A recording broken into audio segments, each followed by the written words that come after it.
Welcome back to a Celtic State of Mind. I'm Paul John Dykes. I'm joined this Friday afternoon by Brian Degnan and James French for another hour of Celtic chat. Plenty to catch up on, ladies and gentlemen. We've also got the man with the numbers, Alan Morrison. Welcome back to the show, gentlemen. Happy New Year, Merry Christmas, and we're 15 points and rising. Brian, what do you make of the last few weeks, mate? Yeah, it's I was last time I was on was just before the Celtic Rangers game, and to say it's been something of a roller coaster. It's been interesting. We went the Scottish football, the league tables went for the sublime to ridiculous. It's amazing to think we lost that game and then still ended up 15 points clear in a couple of days. It's a fascinating insight into sporting mentality across the city. But yeah, I think we've had the heavy defeat, Brendan Rodgers having a pop at the fans, and then a good bit of banter for the Green Brigade, singing the songs that every ex-player and manager in existence. So it's been a good start to the year, I think, all things considered. So yeah, it's going to be a big January though, because I think what, in all seriousness, one of the things that has been highlighted is maybe a lack of squad depth in certain areas, and I think that's something that I dare say we'll talk about, but desperately needs filled. I think, especially ahead of Young Boys and Aston Villa, which are probably the two most important games coming up this year. Yeah, well, squad depth. Here we go. We'll start off with that then, and we'll jump right into your thoughts on that, Alan Morrison. There's a lot of discussion around incomings, outgoings. There's been a couple of movements already. Stephen Welsh leaves the club. Right move for you at this stage, Alan, at 24 years of age? Yeah, absolutely. I mean, with Stephen, I just feel that firstly, as we've talked about on the huddle breakdown, I suspect his skills are best utilised as the right-sided defender in a back three. Fundamentally, that's his best position, and I don't think Celtic are going to be playing that way. Haven't done for a number of years, and since Neil Lennon, and aren't likely to.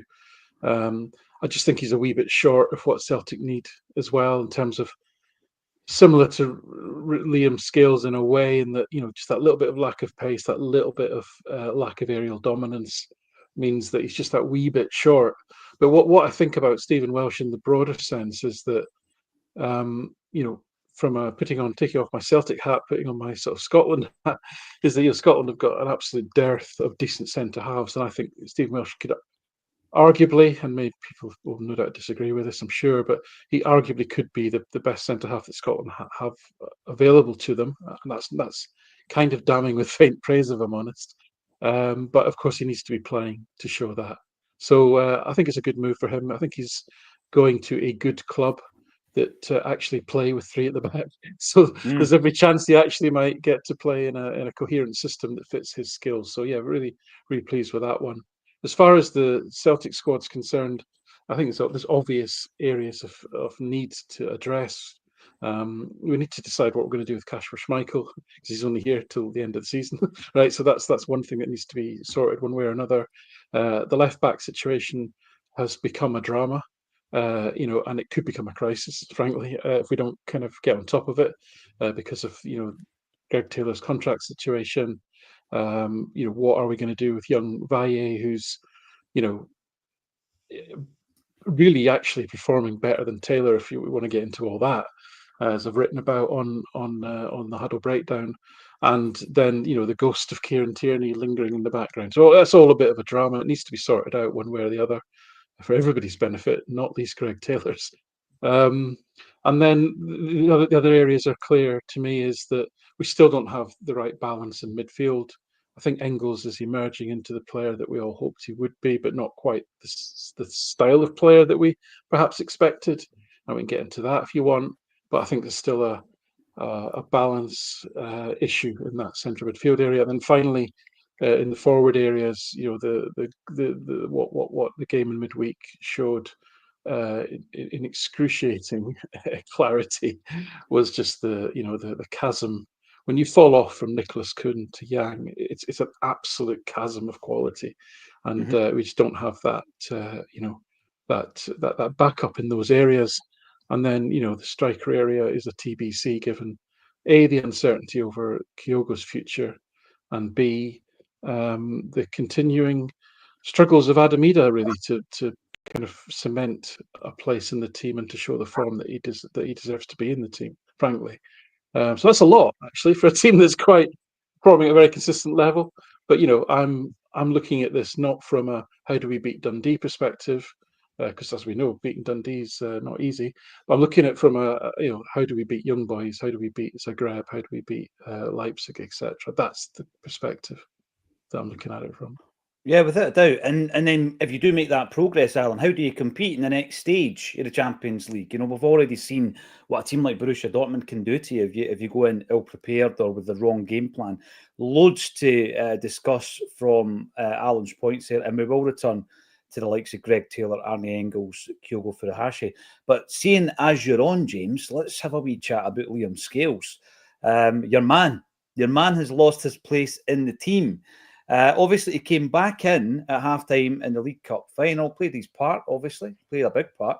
But since then, I'm not saying he was a scapegoat of the defeat against Rangers. Celtic were poor all over the park. Alan might give us an idea because we're now looking at it going, how on earth did that team beat us? What's your take on Liam Scales at the moment? Do you think he should be feeling a wee bit hard done by, or was it inevitable when you've got a £6 million man waiting in the wings? Yeah, I think it's just kind of the nature of life at Celtic in terms of we obviously brought in Trusty for £6 million after that kind of cup final performance. Scales coming in, doing a job, and kind of showing he's probably much better, kind of building out from the back and stuff than Trusty. He obviously kept the jersey, and then after the in particular the first half performance against Rangers, which was really, really bad, like it was very bad. And after that, obviously Trusty now has the jersey and deservedly so. I think it's just kind of reality at Celtic, the rootless nature of what it's like as a player in terms of you're in when you're in good form, and when you're not, you'll be replaced. Like, so it's obviously disappointing from Liam's point of view, but I think I've kind of touched on it before that what Liam kind of offers in terms of, I think he's probably a better footballer than Trusty, and what he offers in that in terms of kind of playing out. I think Trusty obviously has the speed, strength, and athleticism and the height, which Rodgers obviously values so much. And they're obviously all kind of really key attributes in definitely in terms of Europe as well. In terms of coming up against attackers that are probably quicker than what we come up against domestically. Having him there as that kind of pace to cover in behind is really crucial. And yeah, I think it's just one that Scales obviously going to have to deal with, and like we obviously have like a ridiculous amount of games coming up. I think he'll definitely get an opportunity to come in and show his worth again. Yeah, without a doubt. And I think that he is still very much, Brian, a key member of the Celtic squad.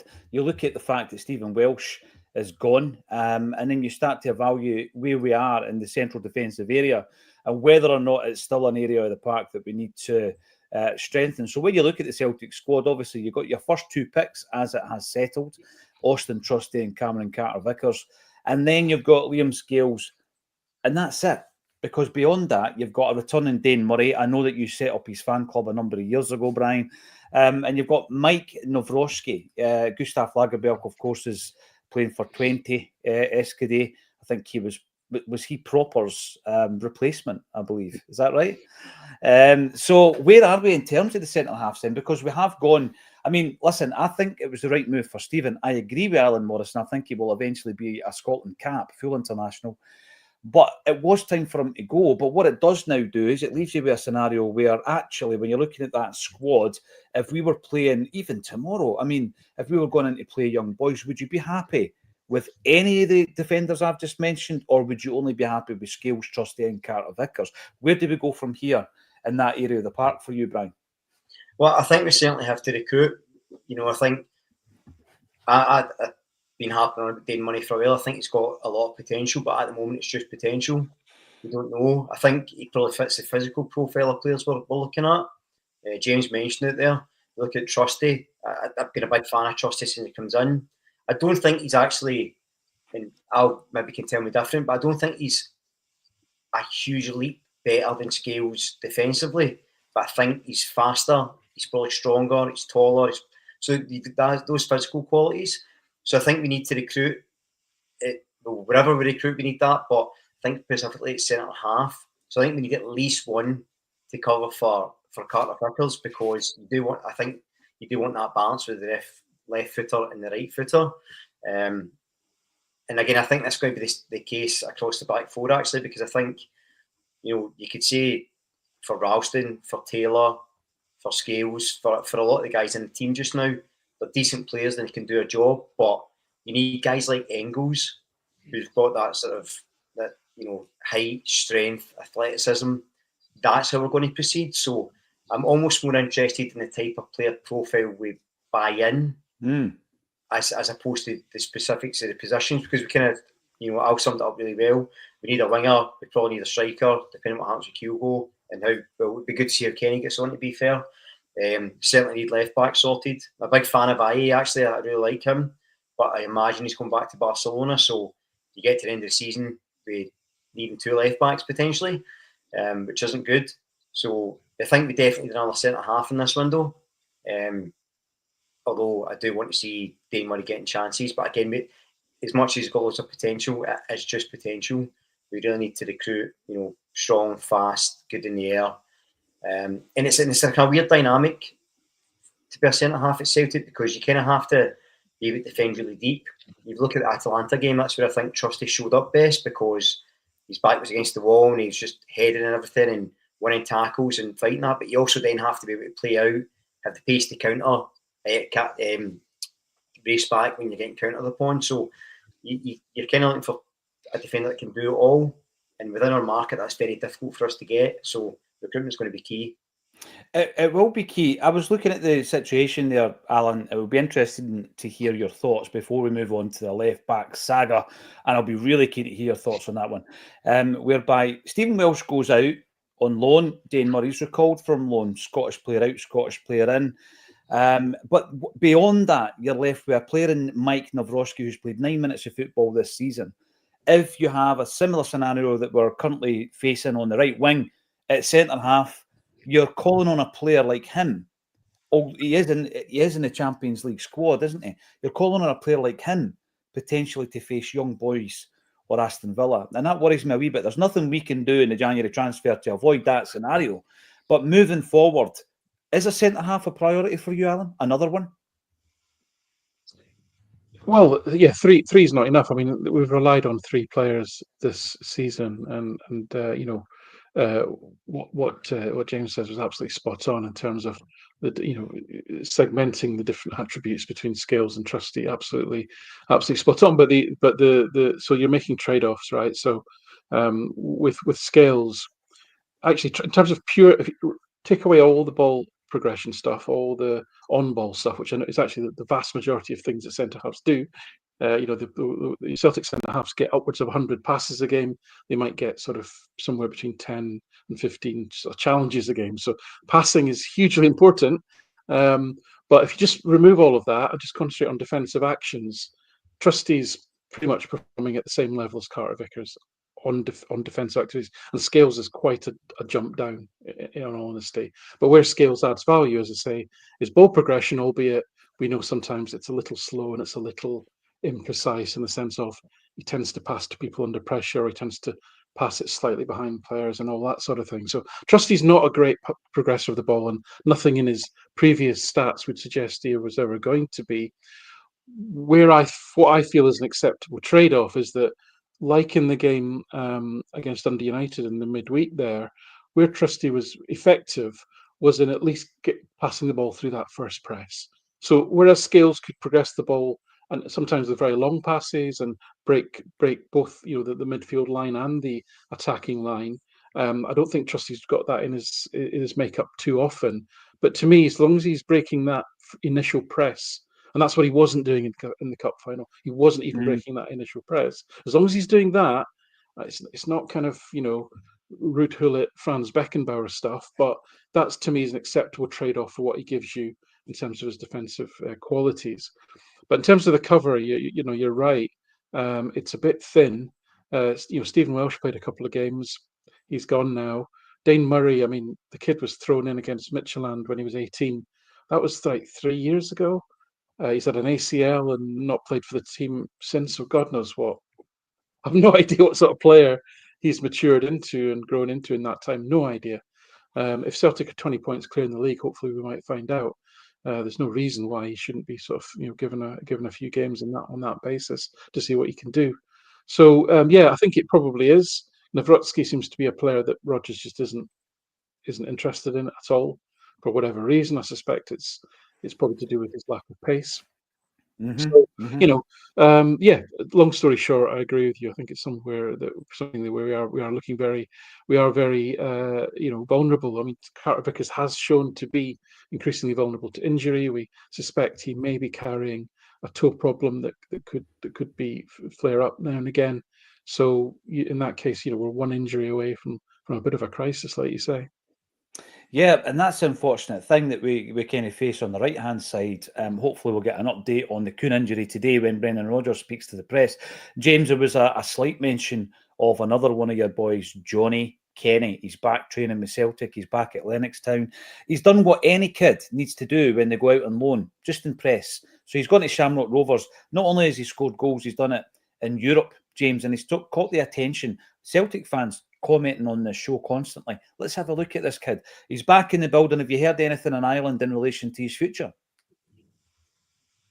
No, but I know that I think Stephen Bradley, the Shamrock Rovers manager, was kind of really keen to keep a hold of him, but also kind of regards to his future, that Johnny is playing games and playing football consistently. So if Johnny isn't included in the next couple of matchday squads, if he doesn't come off the bench maybe in any of them, I would be surprised that if he didn't go out on loan, maybe to another Scottish Premiership side or lower Championship, top League One kind of English side. I'd be surprised if he didn't leave to go out on loan if he isn't getting games. In saying that, I think given kind of Kyogo's lack of form and Ida's lack of form, I know that's not kind of directly down to those two players' faults in terms of it's kind of more, we're not really creating many chances for our strikers. But even with that, I think it would be nice to see maybe not starting, but I'd like to see Johnny even make the matchday squad over the likes of Lewis Palma, who's going to be going in a couple of weeks. He's going to be out the door. Kind of see what Johnny can do when given an opportunity. In saying that, obviously, I've kind of spoken here before about the huge kind of step up from Rovers to Celtic, obviously in levels. But like Johnny has shown that he can step up, scoring away to Rapid Vienna, scoring big goals in Europe. Like he has improved dramatically over the last year in terms of, in particular, his kind of his hold up play, because he kind of had to in Europe. Rovers obviously domestically having most of the ball for most of the game, and then you kind of go to Europe and it's the opposite. So he has had to improve his hold up play. And another thing obviously is with Johnny is his pace. He really has elite pace, and maybe something that doesn't really kind of won't come out kind of domestically just because of how deep kind of teams sit. But maybe in terms of Europe, if he's coming off the bench, like his pace is electric, and it definitely could be a really kind of nice thing to have coming off the bench. And if Rodgers kind of thinks he's up to it. Yeah, I would like to see him. I remember him scoring a goal in one of the pre-season friendlies before he went out on loan. We've used that route to Queen's Park quite a bit. There's been a few players that have gone to Queen's Park. Some have disappeared from view, and others, like Dane Murray, have come back and hopefully will impress at some point. But in relation to that, just before I move back to Brian, James, the Adam Ida debate, saga, discussion that we're going to be having here will obviously lead on to whether or not we need another striker beyond the option that you've just discussed. But in terms of his form, casual observer watching the game the other night rather, is that we played plenty of balls into the box that a Jan Vennegoor of Hesselink stroke Pierre Van Hooijdonk, John Hartson and Chris Sutton style striker would have loved to attack aerially. But I'll go back to a very early conversation I had with you, and you were telling me that Ida doesn't score many goals with his head. That's not his main attribute. Are we playing to his strengths, do you think, James? Is that what his kind of poor form can be attributed to? Or is it, as many have suggested, coming in without the proper pre-season and trying to get up to scratch and not really having the sharpness yet?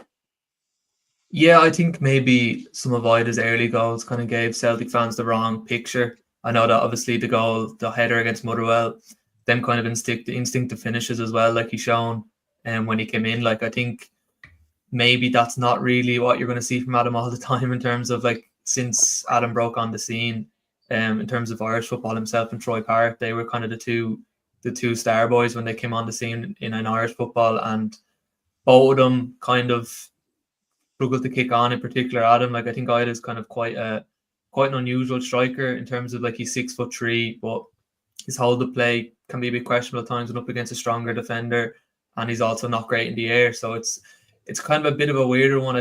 I know Alan's spoken on here before about kind of playing kind of just the way we normally play, kind of playing like Kyogo is up front, and hopefully that would kind of garner more opportunities for Ida. Like I think we shouldn't change our approach when he's in the team just because he's this big 6'3" guy. Let's get some cross into the box. Like that's just not his game. So I just think we just need to kind of just play the way we normally would with Kyogo. But in regards to kind of Adam's form, I think he definitely has the last couple of games kind of failed to take his opportunity. I think before Christmas, I think his goal per minute ratio was quite good, like in terms of the minutes he was seeing, and like he was scoring kind of coming off the bench and stuff. But I think in recent games he kind of hasn't really taken that opportunity, and like the opportunity is seriously there. Like with Kyogo lacking in form, his future's up in the air. Like, and if he really wants to establish himself now, kind of as a starter, like it is now, because we will bring in like a new striker in the summer if Kyogo is going to leave.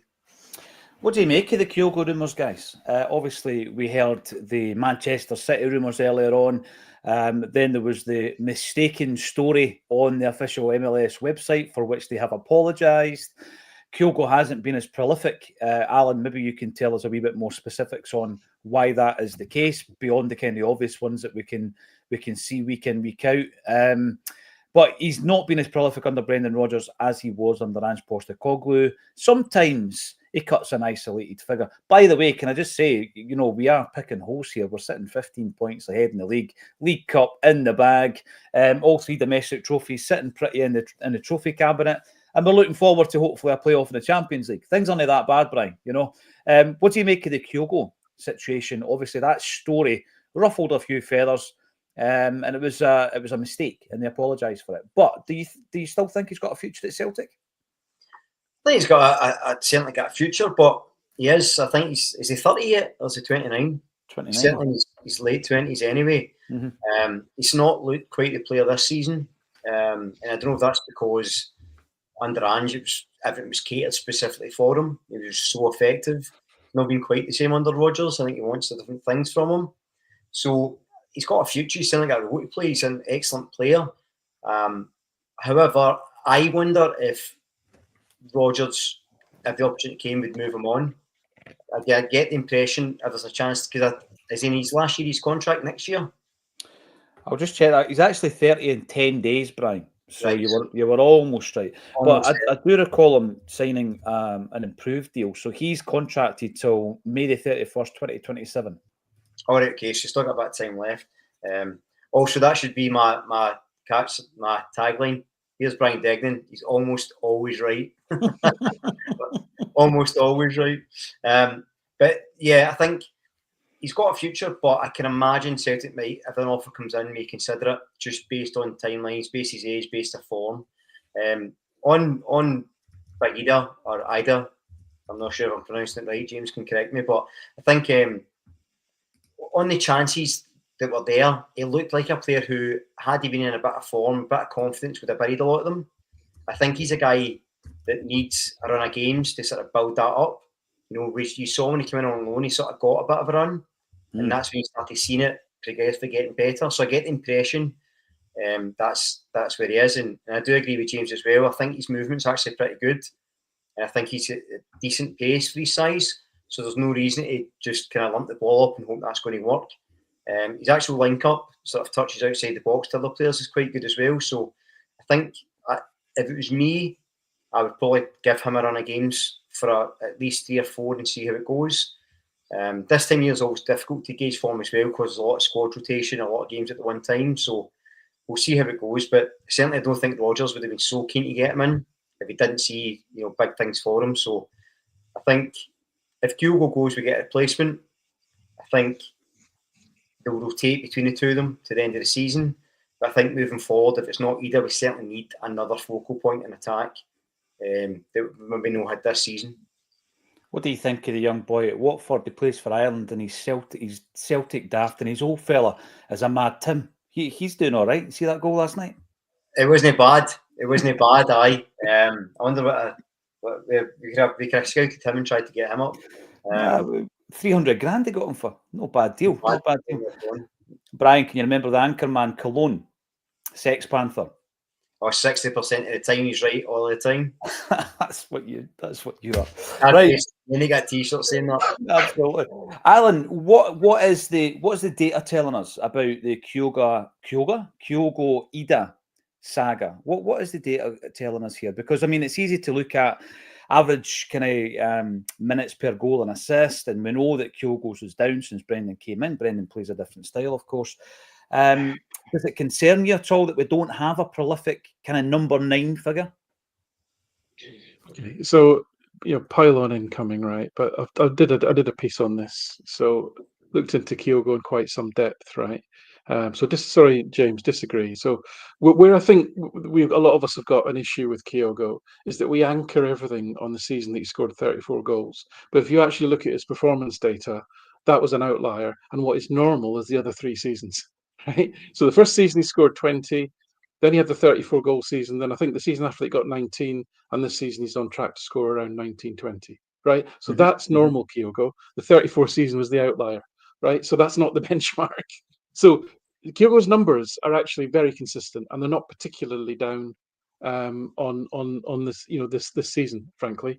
The issue with Kyogo is that we just don't play to his strengths, right? So that is the key issue. So in that 34 goal season where we were playing sort of perfectly tuned Ange ball, if you like, Kyogo's role was to stay within the width of the posts and to attack the 6-yard box for low hard crosses and cutbacks, and we just don't do as much of that as we used to. And if you look at all Kyogo's numbers, and again, I think I wrote about this. I can't remember. It was on the huddlebreakdown.com or Celtic Way, one of the two anyway.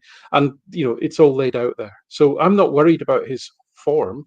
But I think the debate about will he leave, will he won't, that's a different issue. That comes down to a number of factors, really. Take away all the love and adoration that we rightly have for Kyogo, and just put your business head on and look at it as a matter of asset management. And if you can get somewhere between 10 and 15 million pounds for a 30-year-old striker, I think your player trading model is functioning pretty peachy at that point, right? On the proviso that you have a replacement of equal or better quality lined up. Yeah. Big caveat, right? Big caveat. So on that basis, I think that would represent great business for Celtic if that were to manifest. The other side of me thinks, and it has done for a few seasons now, that especially culturally amongst Japanese players, and I'm making big generalizations here, so apologies for that, but money isn't necessarily as important as it might be for some players in terms of if the environment is right and the player's happy and they like being where they are, their family's settled, and all those other factors, and the team's right, and the dynamics are right, and the manager's right, and all these things are also very, very important, as they are for most players. But it's just a matter of small degrees here. I always kind of had the feeling that maybe Kyogo was one of these that we'd kind of see the best of him, really, and he would leave maybe at the end of his contract, 32 years old, 33, and we'd wish him well after 7 years of stellar kind of service, and he'd have scored well over 100 goals, etc. That could still pan out. I don't know, in all honesty, but we certainly should be planning for it. I think either outcome is a good outcome for Celtic, either the sort of asset management outcome or the Kyogo as a sort of linchpin of the team over the long-term outcome, because he shows no signs, as I say, he's showing no signs of age degradation in terms of his performances. His performances are very consistent. We tend to anchor ourselves on that 34 goal season, and if we can get back to playing, the team can get back to playing how we played in the forward areas in that season, then we might see Kyogo score more goals. No, without a doubt. And I want to talk about Kuhn at some point today as well with you, Alan, because obviously the sensational turnaround within his Celtic career. We're watching a player here who is developing into this star man, if there is such a thing in a Brendan team. He's standing out. His goals and assists have been pretty impressive. Let's also get the comments in from you guys out there watching from all over the globe. We've got 1,600 strong on the chat today. We'll start off with John Sweeney. You're on the YouTube. I don't fancy celebrating winning the league in the Merchant City at the end of a cold January. He wants tap-saff weather, Brian. He wants tap-saff weather, does John. But seriously, we can't get complacent now with a 15-point lead and get the 3 points tomorrow, because obviously Rangers will be playing on Sunday. Celtic could go 18 points ahead. Now, This is not complacency, it's not entitlement, it's not triumphalism. And we spoke about it before the Rangers game, where they actually beat us, and they beat us well at Ibrox. And I still want to get your take on that, Alan, at some point today. But let's look at the fact of the matter here with regards to Celtic. We know how well we're doing this season. We've spoken about the gap at the top of the league. But Liam Carrigan and I have had a couple of decent discussions in the last fortnight or so in relation to the title race that we were hearing about just a matter of weeks ago and all this kind of stuff, and the fact that they have to try and keep this title race alive so that they can get the clicks that they require to make sure that they're a going concern as a broadcaster or as a newspaper or a news outlet.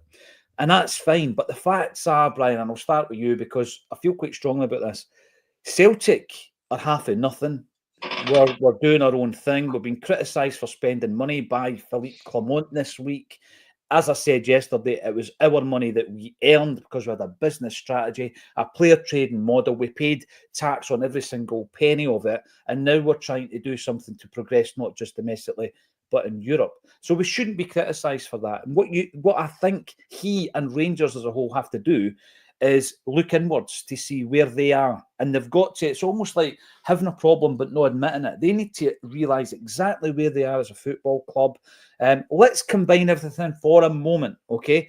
When I was growing up, all my Rangers supporting colleagues or contemporaries, they were in the time of their life, Brian. The time of their life going for 9 in a row.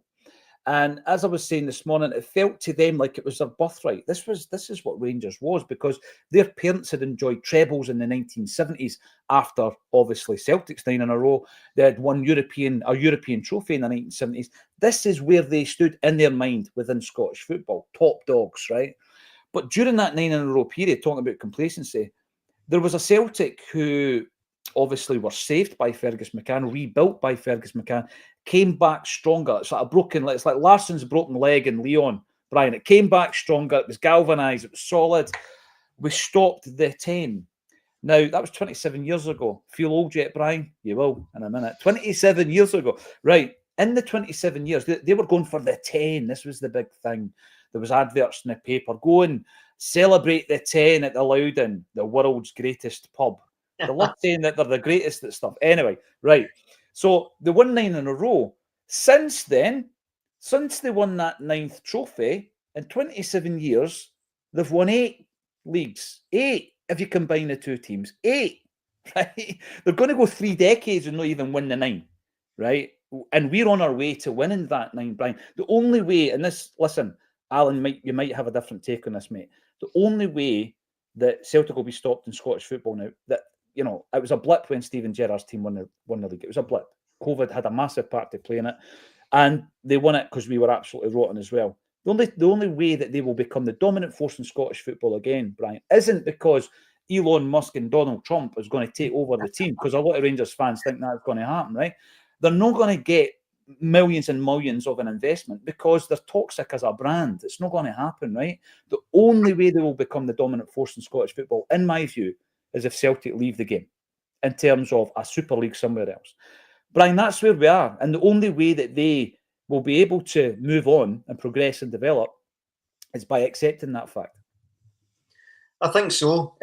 Just one thing I want to call out before I answer. Henrik McLarsson put in the comments that the cologne you mentioned was called Sex Panther from Anchorman, which would also be a great name for me if we're doing T-shirts. Are you giving yourself a nickname? No. The Sex Panther. An ironic one. But listen, I think everything you say is correct. The only note of caution would be that is our complacency, and you saw that when they were relegated, and we never really strengthened. They weren't relegated. Come on, sorry. You dropped the bomb there. You dropped it. Alan, face palm, bottom left, face palm. Oh, you're going for a Sex Panther to dropping the ball. Sorry, I've started talking about old film games a minute as well. I'm just showing everybody's day. Life comes at you quick, as the kids say. It does, yeah. Again, going back to my previous slogan, almost always right. Yeah, 60% of the time you're right, all the time. 60% of the time I'm right every time. But look, we had an opportunity then to sort of dominate forever, and we didn't really take it. and we could have. So our complacency could be a factor, and that's something we need to be cognizant of. It's always that thing that Kev Graham and I used to talk about back in my early days in the show, where we should always be aiming to improve in Europe and compete in the Champions League, because domestic football will then take care of itself. And when we stop doing that, or we compromise on that, that's where we could fall. So we have to be sort of aware of that. More broadly, in terms of them, I always speak about it. I always speak about mentality, not just in sport, but in life. And we're all old enough and ugly enough to know that if you spend your life blaming everyone else for everything, you never move forward. You have to take responsibility for your own actions, your own failures, and then you learn from that. Right? It's just a wee life lesson on a Friday, and it's something that they don't do. It's always someone else's fault. And this ridiculousness about, well, Celtic's got a bigger budget. It's like, well, I'm pretty sure you've got a bigger budget than Dundee or St Mirren or Motherwell or Hibs. And, you know, when we really look at it, and I said at the time, when they beat us at Ibrox there, I mean, it was a tanking, they slapped us around. So that's really galvanising. Right, okay, on a one-off game, you can compete. Let's just be consistent. It should be easy against the rest of the teams, but they're failures because they had an underdog mentality. It was against all odds. It's like the performances in Europe. They don't have the mentality of the Rangers you spoke about, where they think we should win, we should be doing this, we should be dominating, and it's always going to be the problem. The more they look for things that, or it's the ref not getting a penalty, that's why we lost the cup final, or it's VAR, or it's the fans' fault, or it's Celtic's fault, it's Adelsi's fault, it's injuries' fault, sports scientists' fault. And when they do that, they're never going to progress. But ultimately, we can only take care of what we can take care of, and that's ourselves. And as long as we aim to keep striving to be better, to sign the right profile of player, to get the club sustainable over a long period of time, regardless of who's in charge, and aim for progress in Europe, that's where we'll be okay. But if we get complacent, there's always a danger that you know, the scenario that Rangers probably thought was unimaginable in 9 in a row days, we could face as well. So very positive, and I agree broadly with what you're saying, but I think we always just have to be cautious that we don't sabotage ourselves. Yeah, you're right. The complacency can creep in, Brian. It really can. And I think that some of the aspects of our latest 9 in a row, Alan, our second 9 in a row, were the facts that, you know, in terms of that recruitment, the football department, if you like, the youth development, all that kind of thing, I think that could have been done better. But we were kind of like just freewheeling, weren't we? We were in we're in that zone where we didn't really have anybody to compete with at home, and we were able to scoosh it really in many of those seasons. What I don't like looking back is the fact that we didn't produce enough of our own talent coming through the ranks. So, Alan, that's my take on it. And I mean, you know, in terms of my own Celtic supporting life, started going to the games in '87, seen the good, the bad, and the ugly. And I'm looking at the situation now that our rivals are facing, and there's no get out. This is a big thing. There's no get out with regards to money management, going concern. This is what it looks like. You will go up to Dundee, even though Dundee could or should have had a penalty, even though there was a dodgy offside decision. You will go up to Dundee midweek and get a draw. That is where you are in the great scheme of things, Alan. Do you agree, disagree with any of that, Alan?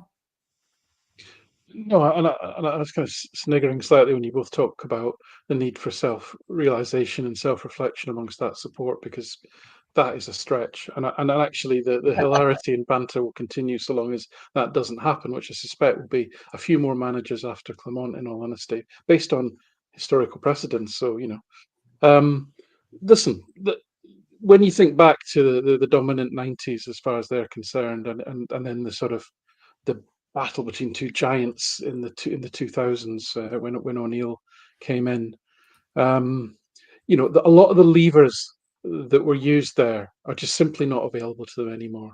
Okay, the days of, you know, cultural friendly bank putting money on tap that's not available to any other club in the country, those days are gone.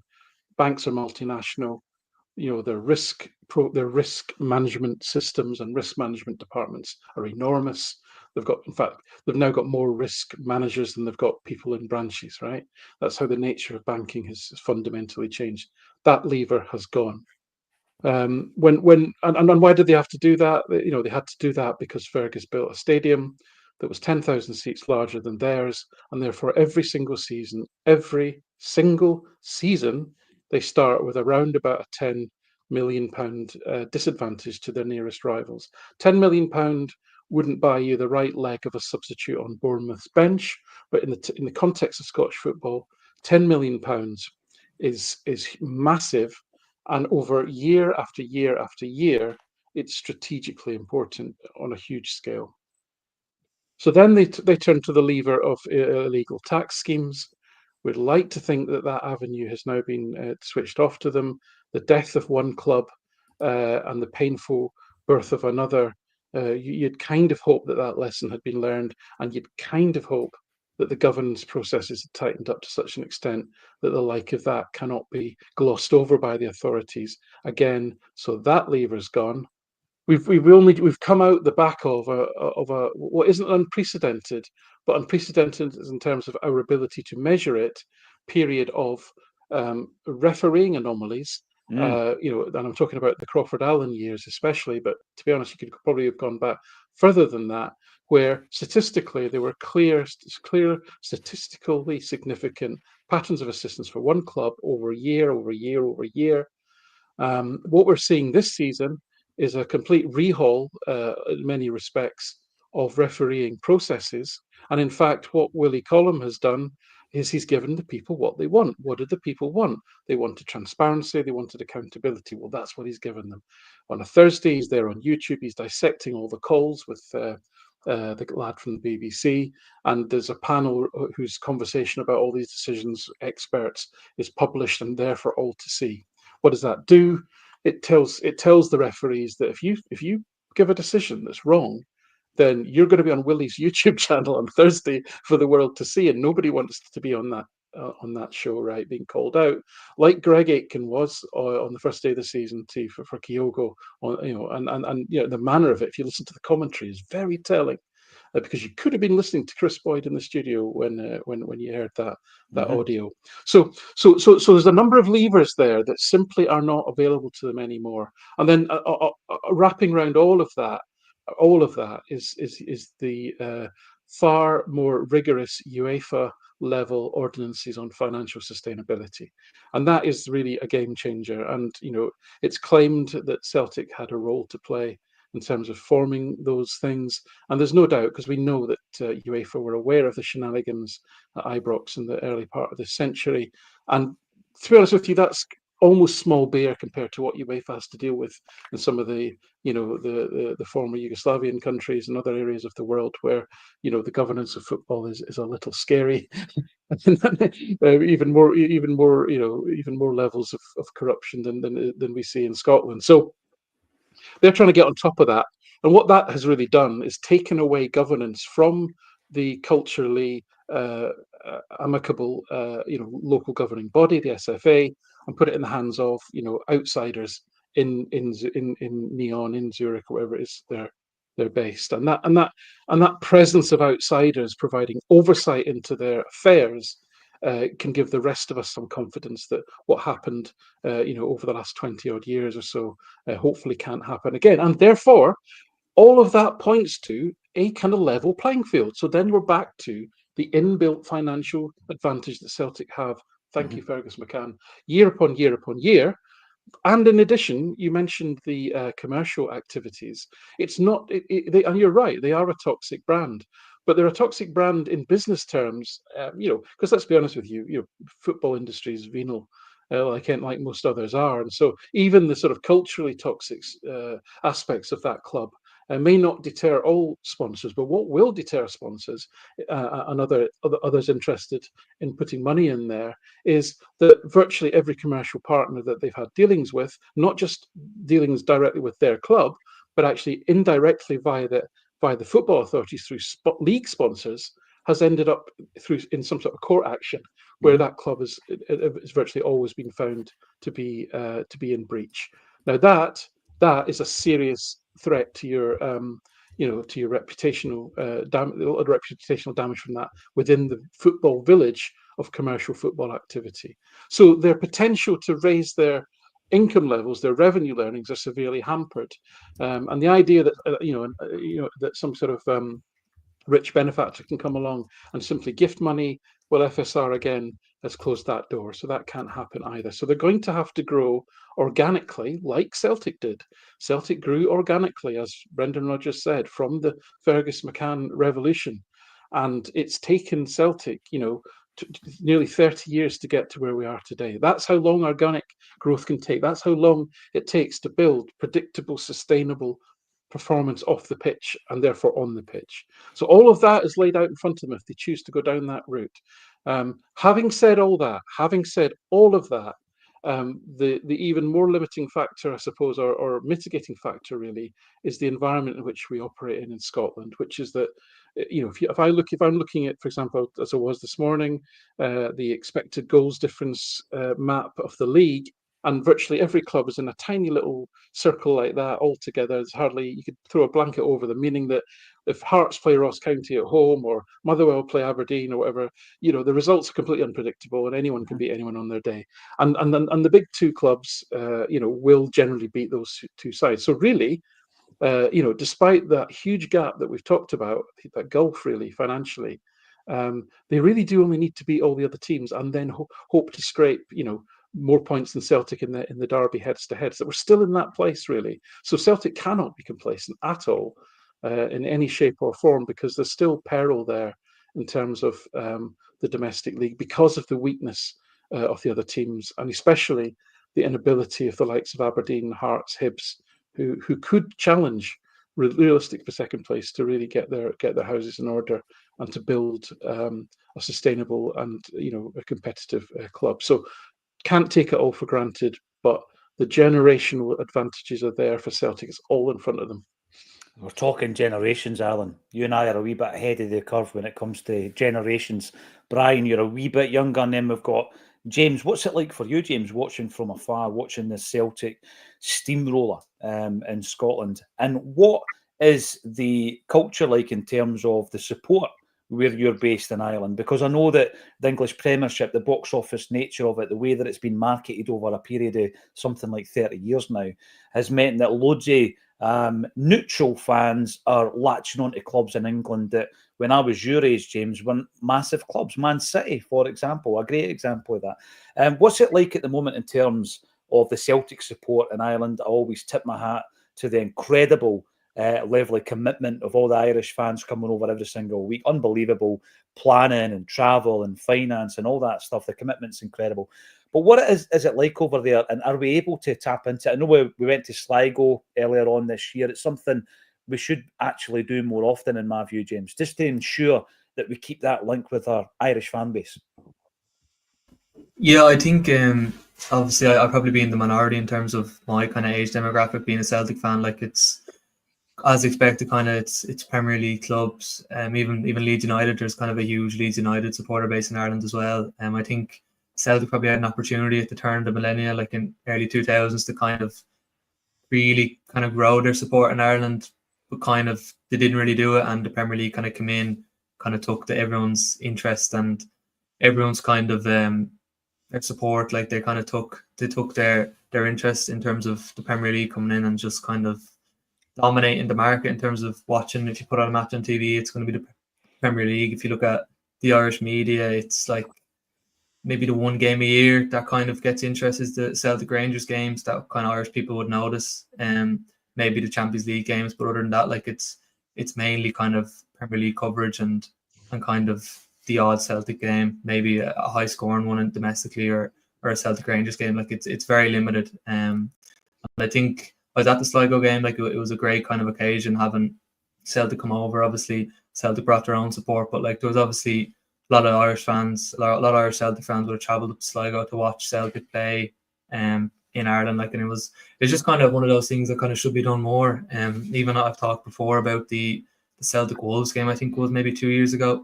I think Celtic gave Irish fans like 3 weeks notice, maybe even if that. And I think still like 25,000 people showed up. Like the interest in the interest is just kind of really there. Like, and I think probably an annual trip, kind of one-off against the Premier League team, should probably kind of be a kind of an annual tradition if they kind of want to really build the interest among kind of the coming generations. I think they probably lost my generation and the older generations, although Celtic is obviously every Irish football fan supports Celtic, but obviously not their main team. If they kind of want to build the interest in generations that come after me, I think coming over for a friendly every year is kind of one of the ways that they can definitely do that. In terms of supporting Celtic compared to the other generations, like I think I'm obviously the spoiled generation in terms of from kind of the earliest team I can remember is obviously the Brendan Rodgers team, which was all domineering, obviously kind of winning every All Firm 4-5-0, winning every domestic trophy. Like we were kind of all spoiled, and I think it's definitely something that maybe my generation doesn't appreciate, of how kind of dominant we've been and how lucky we've been to see Celtic win so much. And as kind of Alan pointed to, it was about kind of what first candidate, but obviously kind of how Celtic kicked on off the pitch, like kind of financially and kind of creating that gap between ourselves and Rangers. But like I think it's still kind of, no matter the way Scottish football is, no matter how big the gap the media says or how anyone says, it's never truly that big, just because of the way kind of the environment that shapes both clubs. Like it's never, the gap is never truly that big, and we kind of just have to stay focused and not get complacent, like we've seen in the 10 in a row season with like a lot of those guys we probably should have sold on prior to that season, a lot of guys that we missed out a lot of value on, and hopefully kind of building this player trade model, obviously with the last couple of years with the big sales of Matt O'Reilly and Jota, and hopefully we can kind of keep doing that and just make the gap even bigger financially, because there's truly no way they can kind of claw that back if we really kick on with the trading model and kick on in Europe. No, you're right. One final point. By the way, I hope you continue to be spoiled, James. I don't look at your generation of fans as spoiled at all. I think it's tremendous. Wish I was spoiled at your age as well when going to watch Celtic. What did I have? Wayne Biggins, Carol Muggleton, all that kind of nonsense. I loved it though. I loved every single game. Talking about toxic brands, Alan, one thing I would share is that if you look on the channel, a few years ago now, we went down to London and we interviewed a chap called Neil Herd, who was running, and I think still is running, the brand Meba. It was a brand that came to my notice back in the 1980s because they made the Barcelona kits. And Johan Cruyff actually had a share in the business. Barcelona went on to Kappa, etc., etc. Meba were basically shelved. You know, they were gathering dust. And a company called the Elite Group, bought Meba. And I went down to do an interview. Go and check it out on the channel. Very, very interesting for all your jersey anoraks like me. But when I went down to London, I was in the Elite management offices, and one of the offices was Hummel. So that was another brand that this company had purchased.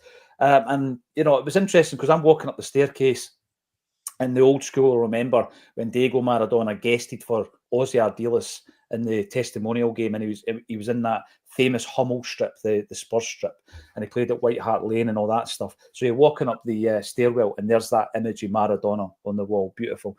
So I got talking to Neil, and I was asking about the links between Meba and Hummel. Didn't understand, and he told me that it's Elite Sports, they own both brands, etc. And then he presented to me the relationship that Elite had with Rangers. He said that Elite, Hummel, Meba, the whole shebang, had never dealt with a football club ever in their history like Rangers Football Club. He says, and I quote, "They are a bunch of gangsters." That was his exact words when talking about it. So, like Alan stated earlier, just about every single partnership that they are involved in, sponsorship, etc., ends up in court. And they've isolated the rest of Scottish football in that respect when it comes to joint sponsorship deals for the league and cups, etc., etc. And this is the kind of money that other clubs are desperate for. Let's bring in some more comments before we talk about Taylor and Tierney. You guys have not had an opportunity to vent about that situation, and I want to hear what Alan's got to say about Alex Bailly, the forgotten man in the last couple of weeks. Jungle Lion. Having said that, if Celtic win all their games and they drop 7 points, Celtic can win the league at Celtic Park in March. Wow, can you imagine that, guys? Can you imagine? Packed out Celtic fans, us winning the league. That would be phenomenal. Joe Hamilton.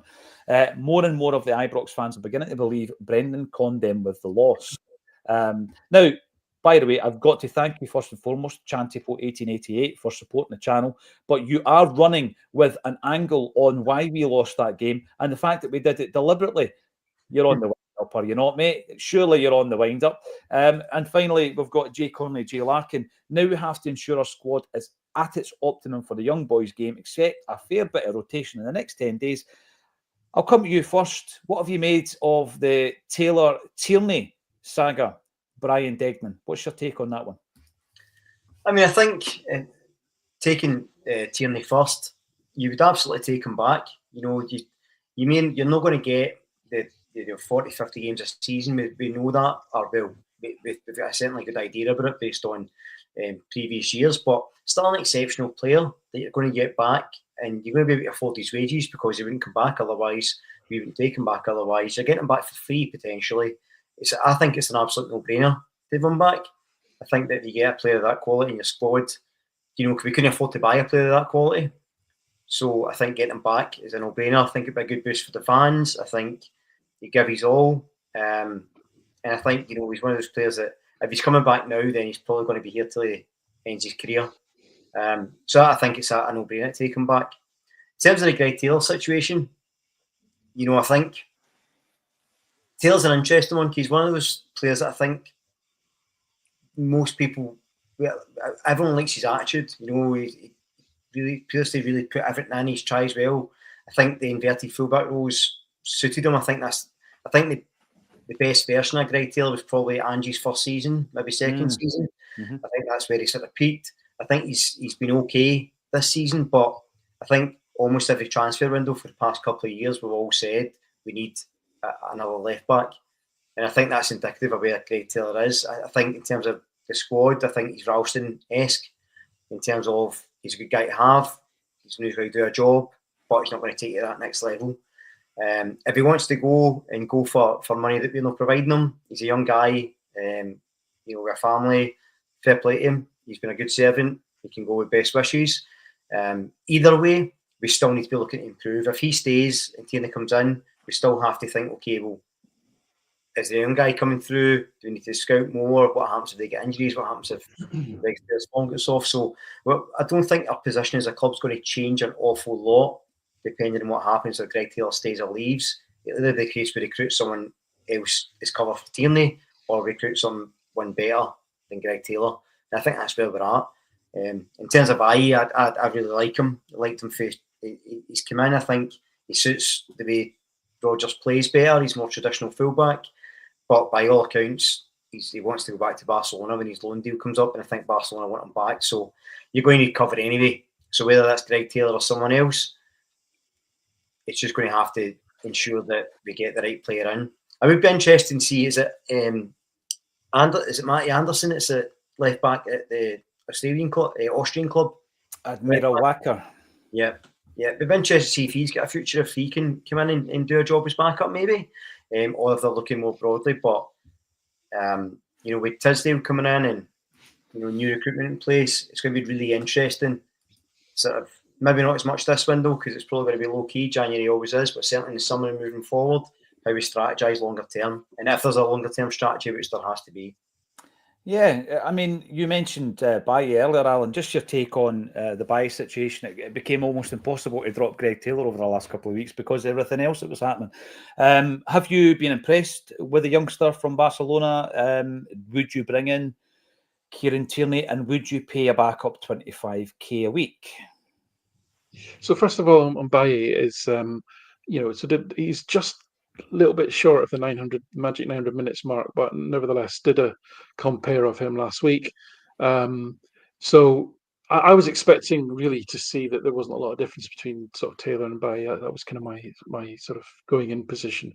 But actually, you know, Bailly's been pretty impressive. Where if I was to characterise the comparison with Taylor is that defensively there's really not a lot between them. They're pretty similar kind of profile in a very similar way.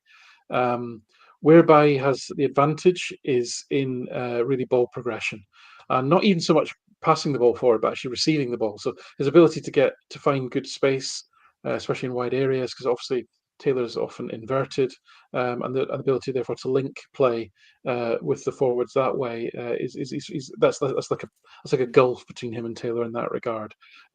He's also more creative. He creates more chances and he creates better quality chances as well. So in that respect, he and you might argue, well, I looked at, has Taylor played in Europe, and Vai's had all of the easy home games and the games in the League Cup and what have you. They've both played around about 20% of their minutes in the Champions League. So even that isn't a differentiator. So on terms of pure, if you're looking at the pure data, you would make a good case for Bai to be the starting left back at the moment. Obviously, we know that Taylor brings these other non-measurable things, like how good he is in the dressing room. He's one of the leaders in the group, and all of those sort of intangibles, which we know are important in a squad. So we know Taylor brings all that to it as well. So in terms of so I'll just say one thing that I have heard, which is that and this is not going to be particularly groundbreaking, but obviously Rodgers loves the way that Alistair Johnson and Nicholas Kuhn combine on the right hand side, and he really is looking for something similar on the left hand side, and he probably feels and that's one of the reasons I think he's wanting to get Tierney back. The rest of what I'm going to say isn't based on any great insight. It's simply applying kind of Occam's razor type. What's the most obvious answer to this conundrum is probably the truth, which is that if we forget, again, we take emotion out of it and just look at it purely from a sort of football business perspective, then you've got, on one hand, you've got Greg Taylor, who's 27 years old. His next contract is going to be the most important of his life because it's going to set him up as he hits the peak and declining years of his career. His agent is clearly pushing for as much money as he can possibly get. Taylor himself may well want to stay at Celtic because he's happy there, but his agent is the one that's driving it and will be pushing for as much money as he can get. So that's self-evident, I would have thought, and reasonable, and we'd all kind of expect that. If Rodgers is driving hard to bring Tierney in, and all the evidence suggests that he is, then at best Taylor's going to be a backup fullback. So number one, does Taylor want to be a backup fullback at 27 years old? And number two, given if Celtic were to pay him the money that he's perhaps would be asking for, given his age and where he is in his career, and reasonably so, would Celtic be prepared to pay that amount of money for a backup left back, given the huge amount of money they're going to have to commit to make Kieran Tierney part of the squad, which would probably be on parity with Callum McGregor at the top of the scale? So if you're Michael Nicholson, etc., you're probably saying, I'm not, and listen, Celtic are subject to the same UEFA FSR constraints as everybody else, right? So we have to balance the books, and if you're going to pay 25 grand a week or something of that ilk for a backup left back, then that probably reduces your budget for a right winger or a left winger or something or whatever, right? And you've got to factor that in. And then we come to Brendan Rodgers. Brendan Rodgers is like every other football manager in the globe. He wants to have the best squad he can possibly have. So he wants to have Greg Taylor as his backup fullback because Greg's 27, he's experienced, he knows, he's good around the club and all the, and he's a consistent performer. So he wants to push for the best that he wants. So you've probably got a sort of minor bit of friction there, which I would call just the normal runnings of football management, frankly. So, as I say, it's becoming a drama when it shouldn't be, and it may become a crisis if Greg Taylor's form continues to dip. And in all likelihood, we're not going to get Tierney in this transfer window because it wouldn't make much sense financially. And he's going to want all the wages he's due from Arsenal for the next 6 months. I doubt Celtic could afford that, and therefore, it's more likely that Tierney will wait until the summer to join, in terms of being on a free kind of contract on that basis. But there are complications there because Arsenal are under their own FSR pressure, so they may be under pressure to get Tierney off the books sooner for this year's accounts, maybe. So there might be some room for negotiation there. So it's a complex business. So all that's kind of where I see it, really. I don't know if that really answers your question, but it's kind of where I see the various chess pieces at the moment. It does seem like a game of chess. And as you say, there's going to be some level of friction because Rodgers will want Tierney and Taylor at the football club. Big shout out to Davey Boy Macaulay. Thanks for supporting the channel, Davey. Hail, hail, comrades. Happy Friday. 18 points clear by Monday. Let's hope so. Come on, baby. Papa needs a new pair of everything. Did you just say that to make me read it out, Davey? And then somebody can clip that and then add it to the Sex Panther comment that Brian made earlier. If he's the Sex Panther, am I the Stat Panther? You're the Stat Panther. Love I'm that. always introducing you as a Stat Panther from this day forward. Love that. Alan Morrison. There we go. Thanks, everybody, for getting involved. It's been an absolute pleasure with Brian, James, and Alison. Alison, there you go. You're now called Alison. Alan. It's my Sunday name, by the way. It's the 90s. It's the 90s. Right. Yeah, Thanks, everybody.